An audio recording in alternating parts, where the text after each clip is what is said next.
Hey everybody, Belinda Wasser here. Happy, what is today? Tuesday? No, it's Monday. Happy Monday afternoon. How's everybody doing?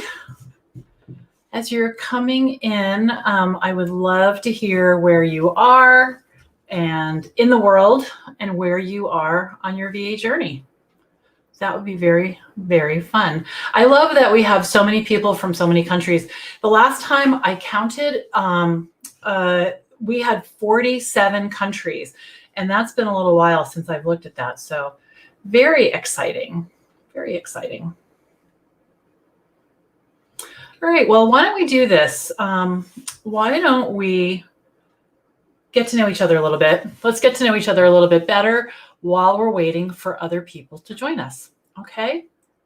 So as you come in, I'd love for you to put comments in. Oh, you know what? It just occurred to me, somebody wanted me to answer a question. Let me just grab that because that slipped my mind, and we can start with that. That's a good idea. All right, let me know where you guys are coming in from while I grab this question. I think it was in the VIP club. Let's just look. It was one from one of our new members, which is exciting. Let's see where it is. Oh my gosh, I meant to do that. All right, well, hopefully they're going to be here and they can ask the question. And I have one other place I can look. I think it might be in the big VA connection group. And that is a little bit more challenging to find. But let me look in the events while people are coming in. It looks like a bunch of you guys have joined. So tell me in the comments where you're coming in from. I love these sessions because I love hanging out with you guys. Hello, Kate. Hello. Sparta, North Carolina. I have one other place to look for this question. Facebook has lots of different places to look for things. And it's not there. So, okay, well, hopefully whoever asked the question is on and will ask it again. Otherwise, I will circle back around and find them. Okay, so thanks everybody for joining me. Lots of new members every single day. So I'm going to take a couple of minutes and tell you my story of starting my business and what that journey looked like. So this is me and my daughter, Emily, who's now 19 years old. She was 9 there. And this is 10 years ago. And I did not start my virtual assistant business in the easiest time of my life. You know, it's like, I think a lot of people think, well, I'm going to start a business and I'm going to wait till I get enough money saved up and then I'm going to quit my job. And I found that it doesn't typically work like that. There's usually some kind of event or catalyst. And in my case, I was a newly divorced mom. I was a single mom, right? And which that in itself is difficult to navigate, meaning, you know, you just have less flexibility. Not that I would have given a minute of it up, but, you know, you can't just, you know, when you have a little one at home, especially we lived in urban Boston, I wouldn't just leave her home alone, you know, in our apartment and go to the store. You know, it's you move as a team. So getting adjusted to that. And then on top of it, I had to move because I hadn't been able to pay the mortgage for over a year. And I had a ton of debt piled up, a ton of debt. And, you know, even 10 years later, I've handled it. It's manageable. I'm still working through it. But it's not easy to recover from something like that. You know, it's really not. And the thing that I think makes me the happiest about it is that when I was in it, I was 100% sure that the choices that I made up until that time were too overwhelmingly in one, sending me in a direction that I wasn't going to be able to change.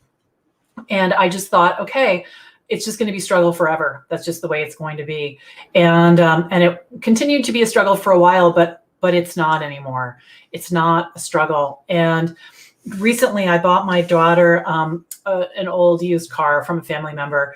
And the thing that struck me about it was there were so many things I see other people doing, like buying even new cars for their kids. And I just couldn't even figure out how to do that. And the fact that this car came from a family member and it was very affordable and I was able to pay for it, there was a big shift in me. Like, okay, like I have choices. I can do things, and I'm not just swimming as fast as I can all the time anymore. And it's a big relief. And so it was in that mess that I started my VA business. And I didn't have a job at the time. And like I said, I was on my own. So I had to figure it out, and I had to figure it out quick, because the kind of work I had done previously was in IT, which, if any of you have been in IT, you're like on call, and I couldn't just run to the office. I had to take a bus to work because I lived in urban Boston, and you just can't park your car. So that had challenges as well. And so being a VA really turned out to be so ideal for me, because I could work from home, because I really got to decide how much money I was going to make, because how much money you make is how much you charge and how many hours you're working, and getting clients and all of that. But when I want to crank it up, I know how to do that. And it's interesting, because my first clients came from very unsuspecting places. My very first client I met, he was a dad at my daughter's school bus stop. I mentioned to him that I wanted to start this business once I figured it out, and that I was going to be doing, admin work. At that point, it was in person still. I went to his house and worked over his garage. But, and then my second client, who is still a client now, I met at a wedding reception. So you really never know, where you're going to find your clients. And then if I look back now, it's been amazing. So I've been in business 10 years. It's going to be 11 years in August, which, that just feels like so any minute. And I've worked with over 200 clients. And I know sometimes I talk to VAs and they have an idea that, they want one or two big clients. But my business has turned out to be a little bit different. I have at any given time 30 or 40 or even almost 50 clients at one time. I just counted recently. Of those, about 11 of them are active. The next chunk, they kind of come and go with projects or questions and things like that. And then some of them, they buy time from me ahead of time, so that they can ask a question whenever they want. So it's interesting. There's a very different mix. And part of the reason I like that is, when you have a job, you have what I call a single point of failure. One person decides that they don't want you to work there anymore, and that's pretty much your last day.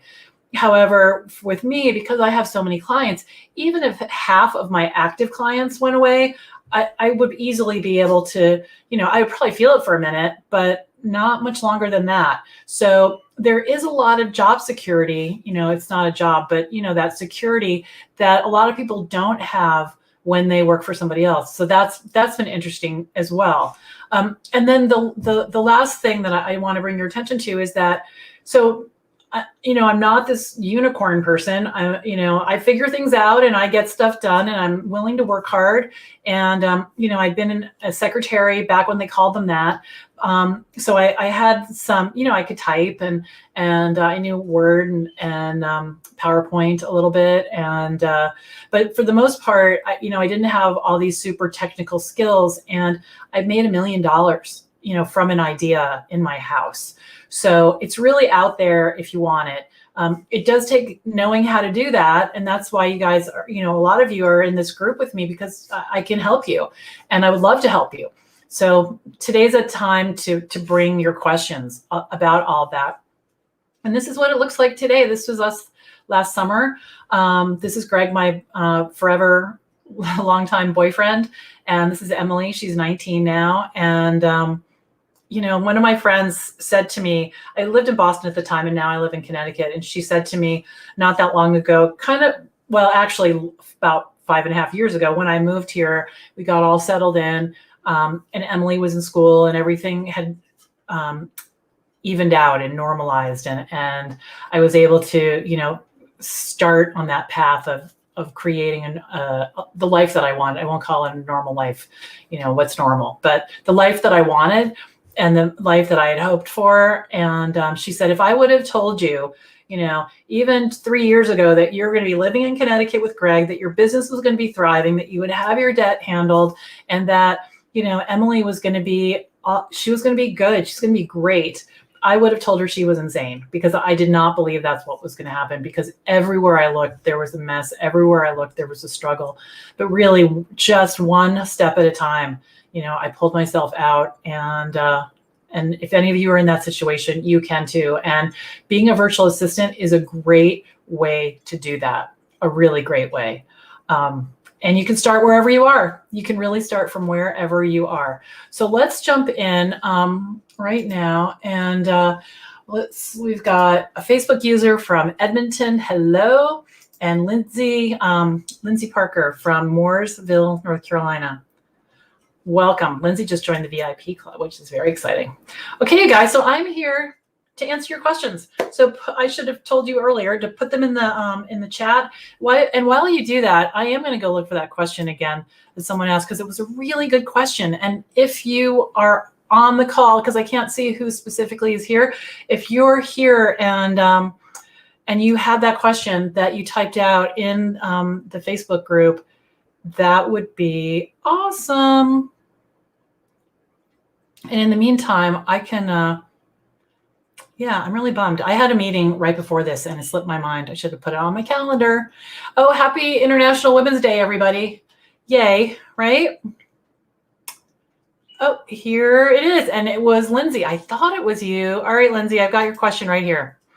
So she says, I've been doing VA work for about a year with one client, and I want to expand my skill set and get new clients so I'm not dependent on this one client. Excellent, right? We just talked about that. I typically do admin type work for my client, calendar management, email management, posting on social media, occasional proofreading, project management. I'd love it if you could talk about how to choose what to focus on next. Are there any particular areas that you see most people wanting help with? I feel a little overwhelmed by how many directions I could go in. Thank you. Great question. Hey, Sandy. Sandy's here. Happy International Women's Day. Yay. Okay. All right. So that's a really great question. Okay. So the things that you're doing already are great. So email management, social media, proofreading, that's definitely secret power. I don't have that secret power. And project management. Okay. So there's two ways to look at it. The first criteria is you have to like doing it. You don't have to love it, like you can't stop doing it. I mean, I can fool around with my Kajabi website for hours, like hours. In fact, I did that this weekend. However, there are plenty of things that I've done today that I've been paid for that are not my favorite thing in the whole world. However, I don't dislike them. Maybe that's the criteria.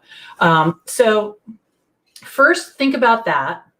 Then the second thing is to think about what you have that you can take another step, right? So let's say that you like, well, let me think of an example. All right, let's say that you're doing calendar management and you want to figure out how to automate that, either for a client or for yourself. You can learn how to set up Acuity or Calendly or Time Trade. And then from there, you can figure out, how to put it on the website. So that's the whole idea of taking something that you're already good at and taking to the next step. Or if it's a particular program, that you've explored and you like, but you feel like you could just take it one more step. So that's one thing. There are no secret skills. What I mean is this lump of perfect skills that make it so that you'll get hired all the time. It's really about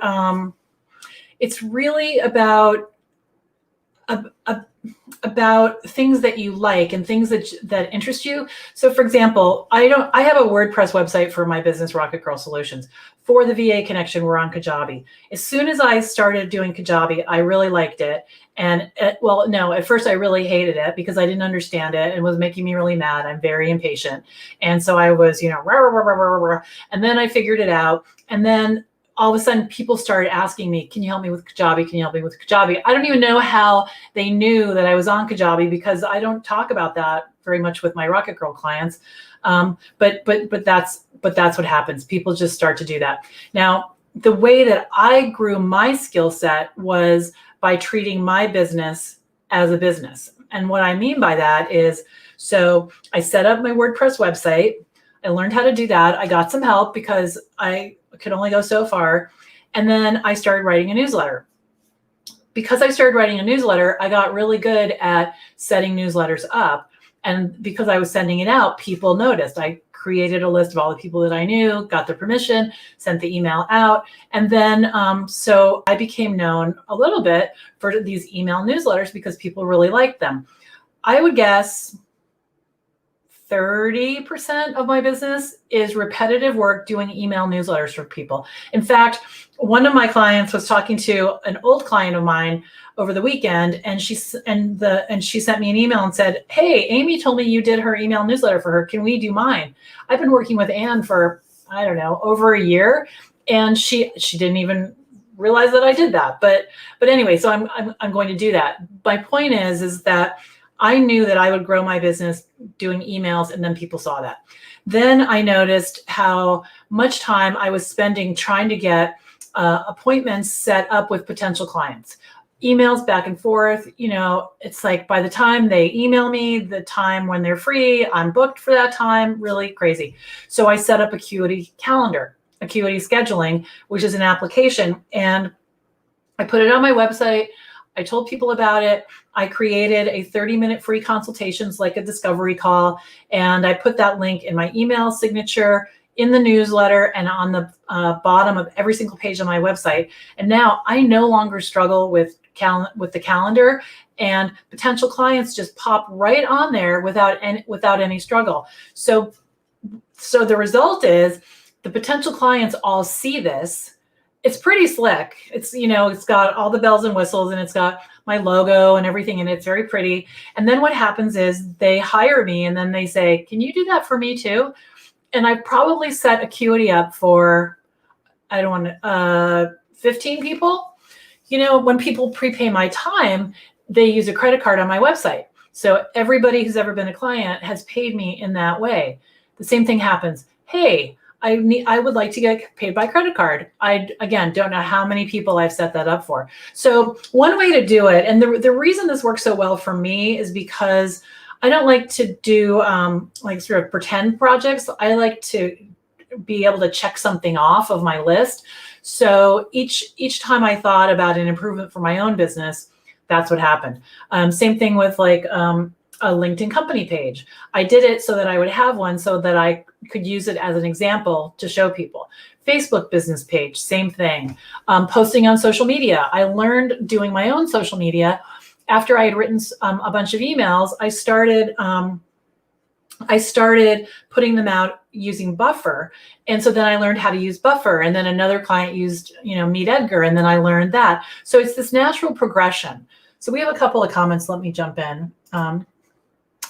Oh, Kate, you must be near Lindsay in North Carolina. So you guys should connect because you're both in the VIP club now. All right, Michelle. Hey, Michelle. More of a fun question. What's your favorite task or service you enjoy doing for your clients? That's a really good question.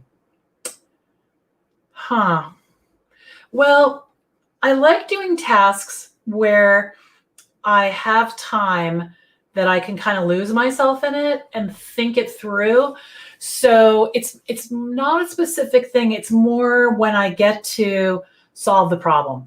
Because most of the time, all day, I'm hitting things back, like an email newsletter. I had 2 of them to do first thing this morning. I sent them back. The client looked at them. They sent, any changes. Now I put it on their on their website. It's this back and forth. So all day I feel like I'm, just going like this, which is totally fine. But it's the energy that I really enjoy. And that's probably why I like working on the weekends on my own project work, because there's not any interruptions. So I just did a project for a client. They hired a telemarketing firm, and I am sending, and they have this list of, I do know, 500 emails, and I figured out how to get the emails tested, so using a service, so it would clean them up, so that, because we don't want to get spam problems with the delivery.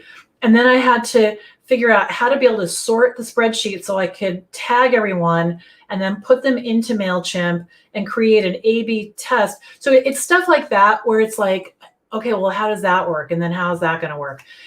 This weekend, I spent a couple hours on something that I can't wait to get back to. A client is going to do a 5-part video challenge. And the replay pages, you need to make 5 of them and then have it so that they link to each other. So it looks like it's all one page, and each page has a different video on it. And you have to have icons at the top showing each video that's a button, and then different downloads. So just try to wrap my brain around figuring that out. Or I figured out how to put Facebook comments on a web page so people can post as theirself in comments on a regular web page. So it's stuff like that that I don't know how to do, but I have time, and I don't feel any pressure because I'm doing it for myself or for someone who's not stressed out about how much time things are taking. Those are really my favorite things, where I can just kind of like lose myself in there. Oh, you're welcome. All right, here's a question. And I'd love to hear what some of your favorite things are. Okay. I have a new client. Yay, yay. She's local. To get started, I need to go to her office and see what she needs to have done. Everything's on paper now. We're going to streamline everything. Would you charge to drive to her office 15 minutes each way? And would you charge your full price? Okay, that's a really good question. Keep them coming. So it depends. It depends on how you've set it up with your client, if you've talked about it. And it also depends. It just depends. So let me give you a couple different scenarios. All right. So if I had one client that he was a 10-minute walk, and I did not charge him for the walking time because I loved it. And, that's sort of goes against what I also love my work, but I charge them for that too. Oh, hi, Christine. Okay. It's you. All right. Oh, congratulations. That's great. That you got the new client. So I'm just going to think out loud and we'll figure this out. Okay. So the first thing I'm thinking is, well, if you had a job, you wouldn't charge because it's part of the commute, right? I have had clients want me to drive on a regular basis, and then I talk to them about it. And usually what I do is we split it. We split the time. I had a client, and I kind of pushed back on this once. I had a client who wanted to have a meeting, and they wanted me to drive to Boston. That's 264 miles each way. And what I thought about it, they were a really good client. I probably worked for them. They were a really good financial client. I don't know, 5 or 6 hours a week, which is a nice little chunk. And, they just kept reloading their debit card. And so I couldn't figure out why I needed to go there, because we've always worked virtually. And what it turned out was the client just wasn't thinking about it. They weren't thinking about it as billable time for me because they have jobs. So what I said to them was, if we can, choose a day where I can combine other business in Boston, I'm happy to split the difference on the travel time. And it turned out that they didn't really, once they were going to pay for it, they didn't need to see me in person. They realized what they were asking, and we did it. We didn't even get on Zoom. We did it on the phone. But so it really does. It does depend on it, Christine. If they want you to do it once or twice, I probably would just do it. If it gets beyond that, or if it's a regular thing, let me know and we'll figure out some words to say. But yeah, I think I would just go. I hope that's helpful. That's the thing, it's a lot of this, depends on who the people are, what your relationship is with them. These sort of nuances of having your own business. I would, the pricing never changes for me. It never changes. It's always the same price. I don't have, a nonprofit price or a, friends and family. I don't have any of that at all. I never have. I have had people who want me to, who have wanted friends who wanted me to help them. And in the beginning, when I didn't have enough work and I had time, I did. And it was, but just like one really good friend. Yeah, Christine, if you don't think it'll be a regular thing, and then, if it does become that for some reason, then you can say to her, hey, you probably didn't realize, but I'm trying to bill as many hours as possible, and time away from my desk, is an ideal during the workday for me. The other thing that I have done when friends need my help is, and I don't want them to hire me, but they want to talk to me about work. We all have friends like that. I talk to my real estate friend about real estate, and I pick her brain. So what I do is when I go for a walk, or I get on the treadmill, or I'm driving the car, that's when I talk to them. So I'm not taking away from my billable time, but I'm helping them, and that's how I've kind of managed that. So what else are you guys thinking about? There's a whole bunch of you on here. Just drop them in the comments. You guys see my mug? Today I am caffeine free, kind of. I love Diet Dr. Pepper, and I decided that I needed to stop because I was drinking way too much of it. And I didn't realize how jittery I was until I stopped drinking it today. James has a weird question. Are you ticklish? That is a weird question. And you're coming from YouTube. Hello from YouTube. Not really, no. No. However, there are some people in my life that if I get anywhere near their feet, I mean, like, if I wave my hands over their feet, it's a problem. Oh, yeah. Lisa likes Diet Dr. Pepper too. I have a feeling you weren't drinking as much as me. I just drinking it all day long. And my daughter doesn't like me to drink it. If I could have a can a day, but that's not what I do. I'm just like, you see me on video, I'm like drinking it all day. And yeah, and what I have to decide is, because I play sort of games with myself. I'll say, okay, so I used to say I'll only drink it in a restaurant. Okay, well, that's gone. I'll only drink it when I'm driving the car. Well, I'm never hardly out, but I'll find a reason to be out, or And so I just asked Greg. I said, please don't buy anymore, and we'll figure it out. And it might just be that yesterday was my last Diet Dr. Pepper, but we'll see. We'll see. It's so good though, cherry, right? So now I'm drinking passion tea. Passion tea. All right. Well, let me think about questions people ask me all the time. There's some newsletters I've been writing lately. Here we go. Hi, Christine. Thank you. Oh, it's Jennifer. Sorry. Oh, Jennifer popped in. All right, Christine, I'll come back to you. I drive to pick up and drop off mail once a week for one of my local clients. I count it as billable time because it's part of the job and only takes 15 minutes round trip. Thank you. Yes, absolutely. Yes, I do. I do that when I have to go run an errand for a client. And it's specific. I do bill them for that time. Just like I have a client who he sends me cards. Like 50 cards, and I stuff them and I put stickers on, labels on them. And when I go buy the stamps, I charge for that time for sure. Yeah. All right. So that, I'm glad you said that, Jennifer, because like it is all different, right? It depends. How long should articles for newsletters be, and how long should the whole newsletter be? I haven't done the Made for You course yet. That's a good question. Let me show you an example. Let's see. See if this is going to work. I'm going to try to pull up an old newsletter that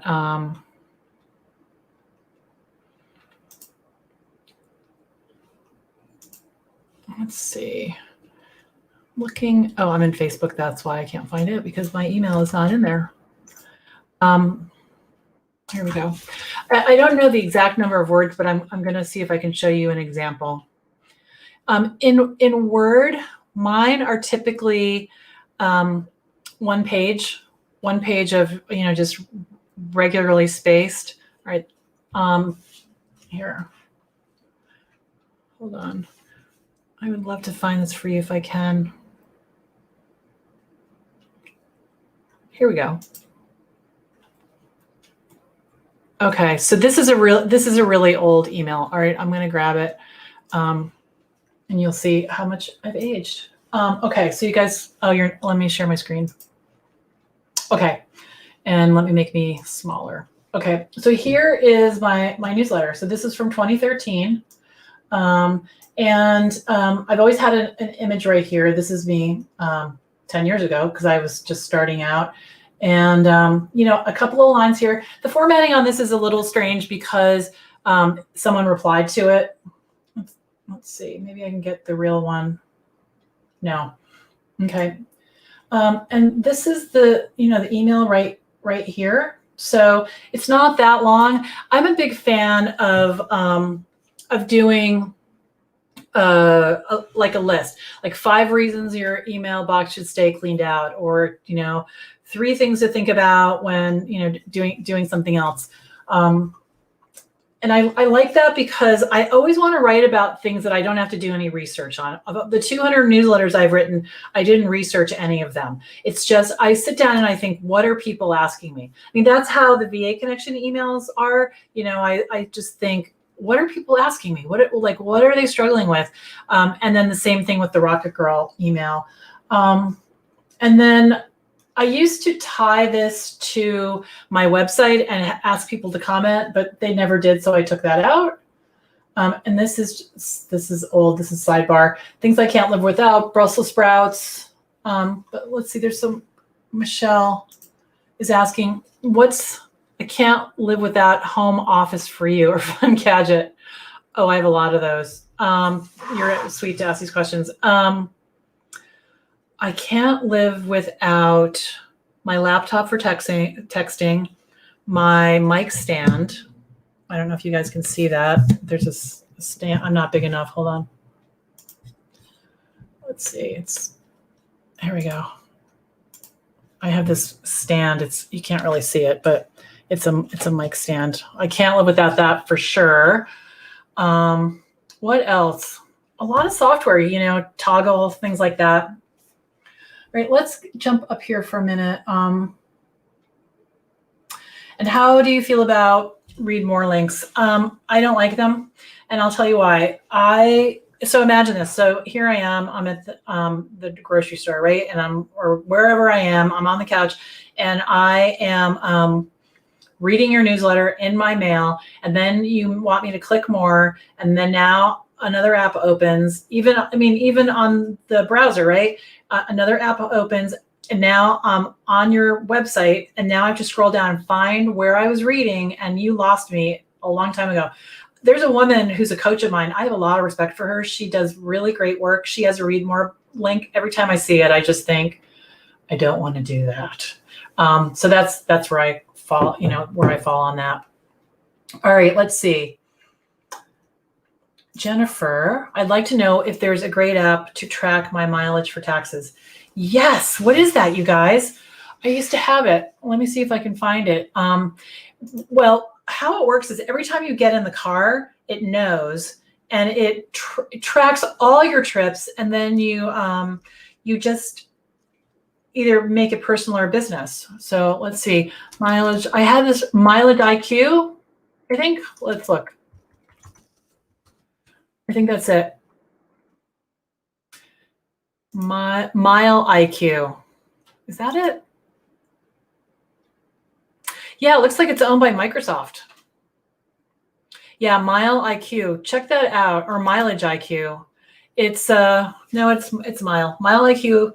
It's $6 a month for unlimited drive tracking. The reason that I stopped using it is I don't drive that much for work, and I did drive my daughter to school every day back then when I did it, and so I had all these little trips all the time that I was having to deal with in the app. So yes, Lindsay, yes, it's Mile IQ.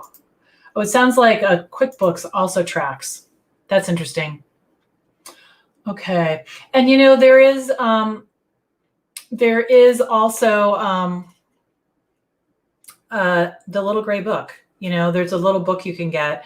And I started with that. It was on my my front seat, and I would just write down the trips. Yeah. All right. So what is your thought about opinion on video pitches for getting a new client? I was considering sending a couple of videos to hopeful potential clients. What do I think about that? Well, let me tell you what's going through my mind. The first thing is you want to make sure that that it's comfortable for the person getting the email. And what I mean by that is I want to, you don't ever want to put anyone on the spot, and so if it's a sales email, that might not be great. However, if you wanted to make a video just checking in, I would say that's probably fine. I will tell you that I have made a lot of videos for other things in my life and sent them. There's an app called Bonjoro. I don't know if you know, but when I first started the VA Connection, I would create a video for each new member, and the open rate was so low. It was horrible. It was a fun little app. What you did was, let's see, it was a while ago. I would put all the email addresses into a spreadsheet, upload them to the app. I think I even figured out how to automate that. And then I would click on it, hold my phone, make the video, and click send. And you could even customize like the background, and pretty cool actually. But the open rate was really low, and it was $25 a month, I think. So I abandoned that. You could send Loom videos, but again, I do that sometimes in Facebook Messenger. Like when there are people who have expressed interest in one of my VA Connection courses, I'll send them a video, and I would say the majority of people do not get back to me. So it kind of depends, but the whole thing here is to make sure that it won't make the person uncomfortable or have the thought like, oh my gosh, now I have to answer this. The way that I like to, well, and you're using the word pitch, so you're talking about selling. I have a different take on that. I don't spend a lot of time selling. What I do is I spend a lot of time keeping in touch with people that I know, and I'm able to tell the people what I do really clearly, so it's memorable. And so when people, after they leave me, if they've just met me, they're pretty clear on what kind of services I can offer. And I find that with doing a newsletter on a regular basis, and also checking in with people, emails, saying, hey, how's it going? How's your summer? Growing green beans are going like crazy.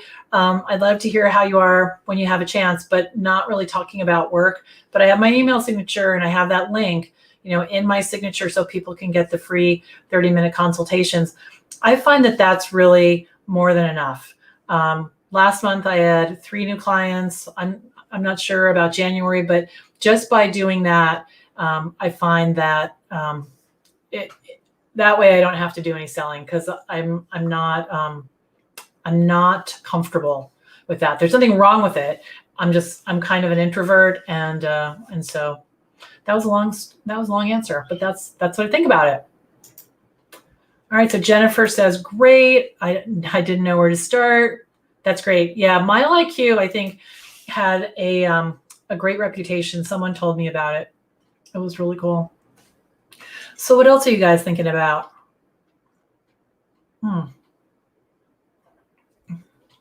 This tea is so good. It's passion tea. Really sweet with some stevia.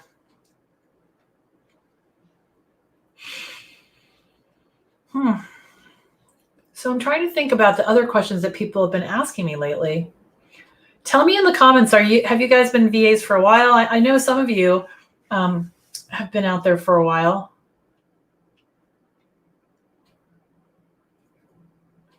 All right, well, I'm going to tell you what we have coming up here then in this week, because we have a lot of stuff. And then if you guys have questions, great. Otherwise, we can sign off. So let me just look. All right, let me tell you what's happening this week in the VA connection, okay? So the next thing is tomorrow's Rocket Girl show is going to be all about how to fill the gaps when things get slow. That's going to happen tomorrow at 2. Those videos are typically, they're live. You can watch them later. And they're typically 5 to 7 minutes.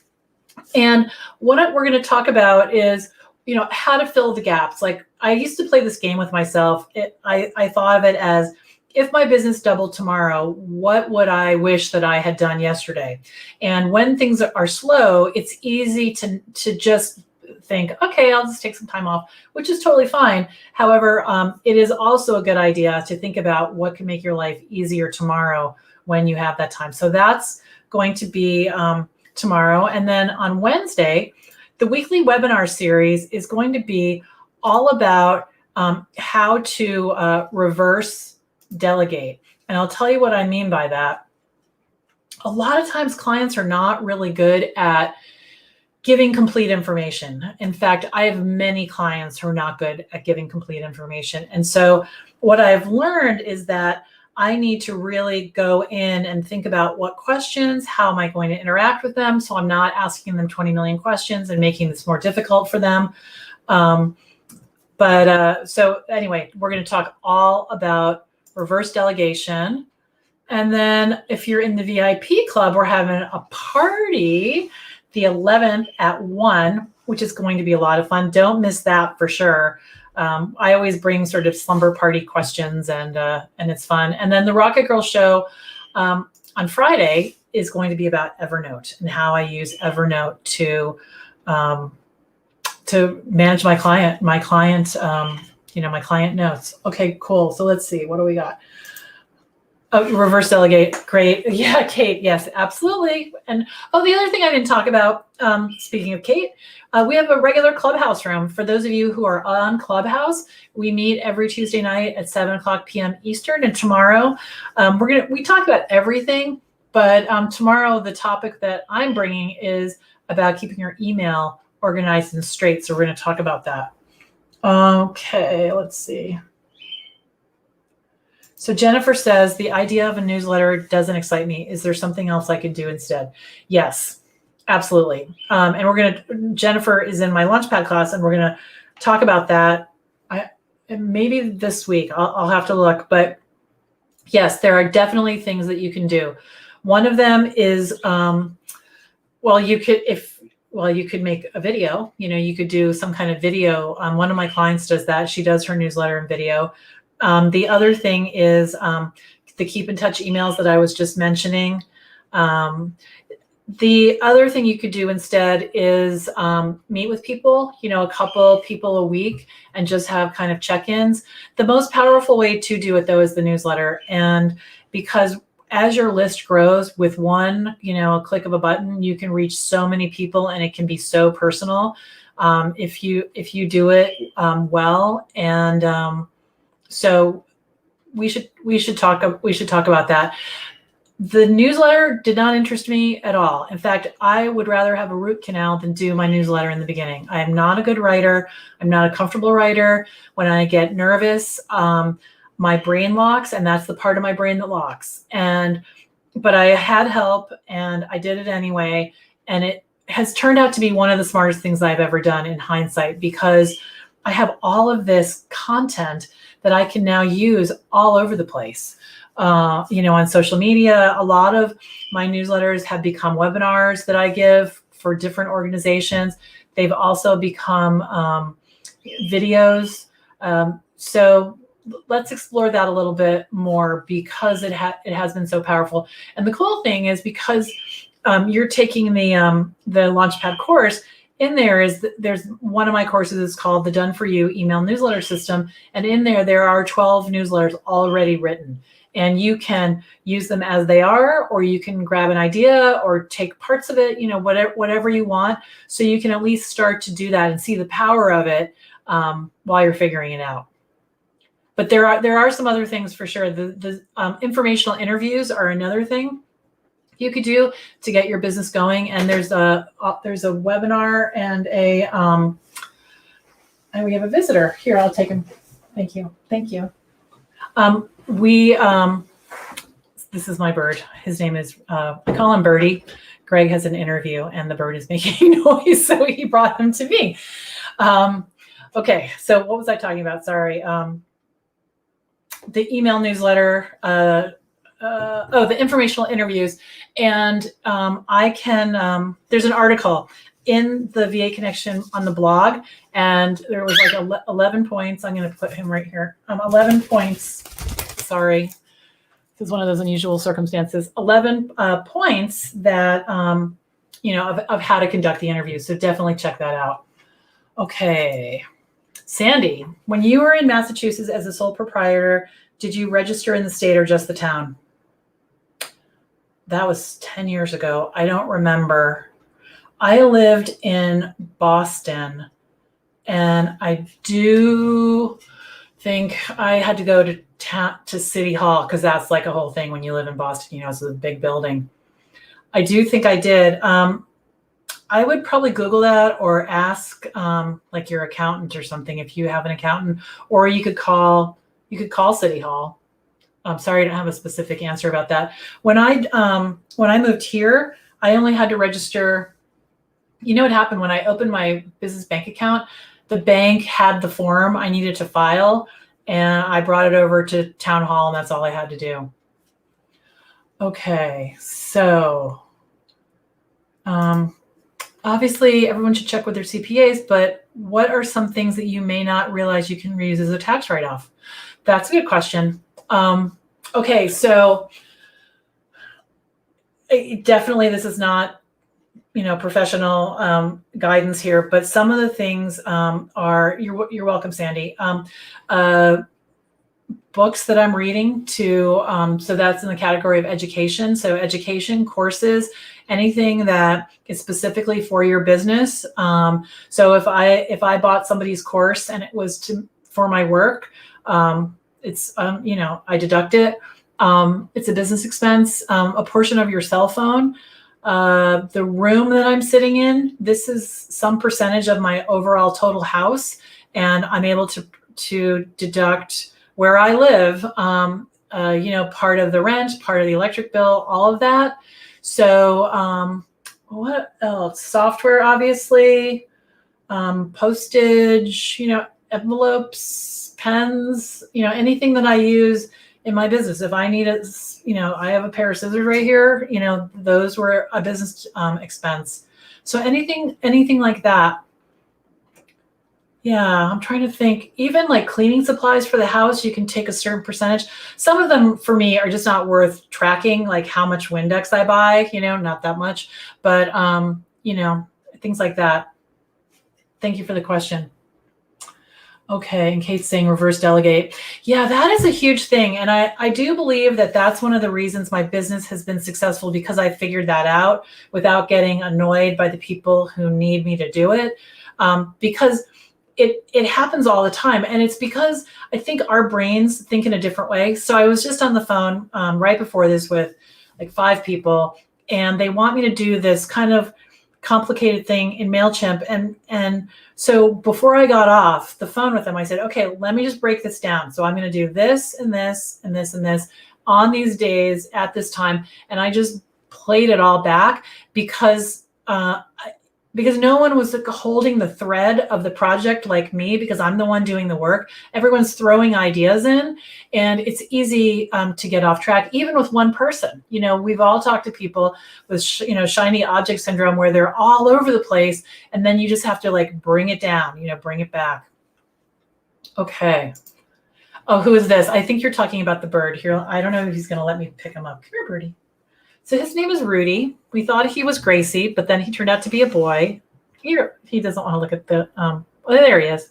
Yeah, so he sits next to me all day. I have or on me. He's been sitting on my lap lately. He just sits on my knee, and it's kind of nice when he's there, when he's being a good boy, because what he does is he goes to sleep.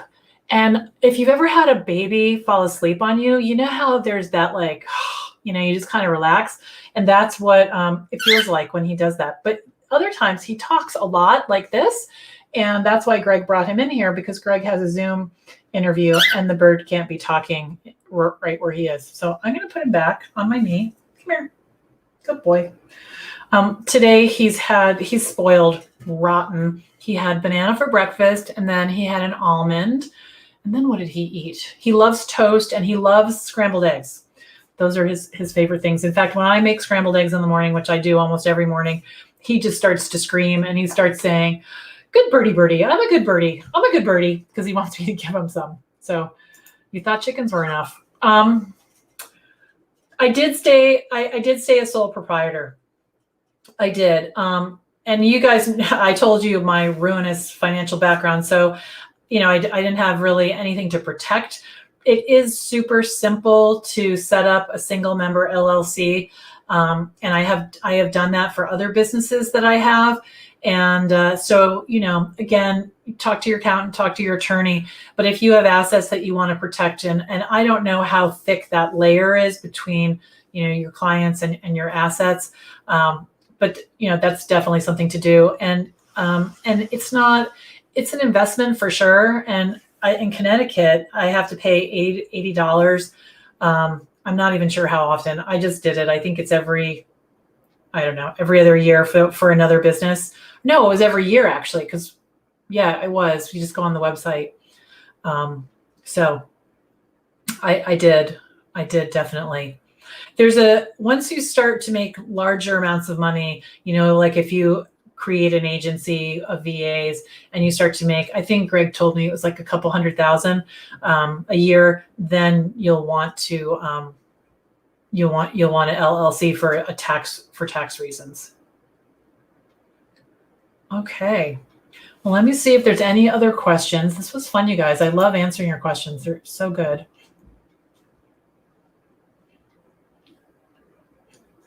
I'm good. I'm glad that answered your question, Sandy. Awesome. Okay. Well, it's been really fun. Thanks for coming. Thanks for bringing all the great questions.